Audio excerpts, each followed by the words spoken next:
नमस्कार मित्रांनो, मी संकेत जैल पुन्हा एकदा स्वागत करतोय आपल्या छोट्याशा मिनी ब्लॉगमध्ये. तर मागचा व्हिडिओ तुम्ही बघितलास. आपण 8 तासाचा प्रवास करून कन्याकुमारी केलेला. मग सकाळी मस्तपैकी आंघोळ-बिंघोळ करून कन्याकुमारी मातेच्या दर्शनासाठी आम्ही निघालो.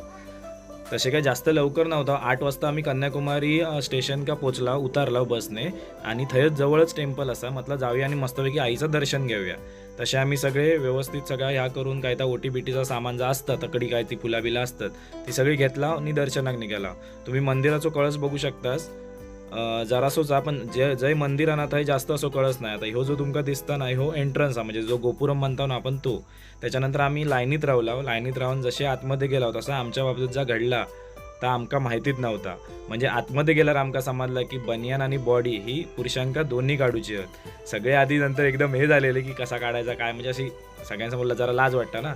मग काय नंतर काढूचीच होती, त्याच्यामध्ये काय पर्याय नव्हतो. तर आम्ही सगळ्यांनी टी शर्ट, आमची बनियान वगैरे सगळं काढला आणि आईचं दर्शन घेतलं. दर्शन घेऊन जसे बाहेर येतात तसं प्रसादी वगैरे घेतला आणि आम्ही बाहेर येलो. बाहेर येऊन जे तुम्ही नजारे बघतास एक नंबर.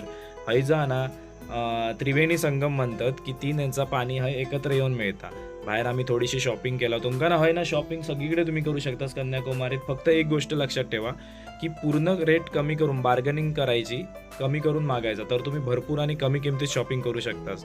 मस्तपैकी फोटो वगैरे क्लिक केले ते तुमका इंस्टाग्रामवर बघूक मिळतीलच. आणि ह्याचे जे संपूर्ण डिटेल व्हिडिओ तो नक्की जाऊन मित्रांनो बघा. श्रावणी संकेत या यूट्यूब चॅनल पूर्ण डिटेलमध्ये व्हिडिओ दिलेलो. हे नजारे मस्तपैकी आम्ही डोळ्यामध्ये साठवता व्हिडिओ केला, शूटिंग म्हणजे फोटो वगैरे काढला, भरपूर मजा केला. ही सगळी मजा ना या मिनी ब्लॉगमध्ये दाखवता येत नाही, त्याच्यामुळे आपण मोठे व्हिडिओ केलेले आहेत आणि ते श्रावणी संकेत या यूट्यूब चॅनलवर असतात. ते जाऊन नक्की बघा. भेटूया पुढच्या मिनी ब्लॉगमध्ये.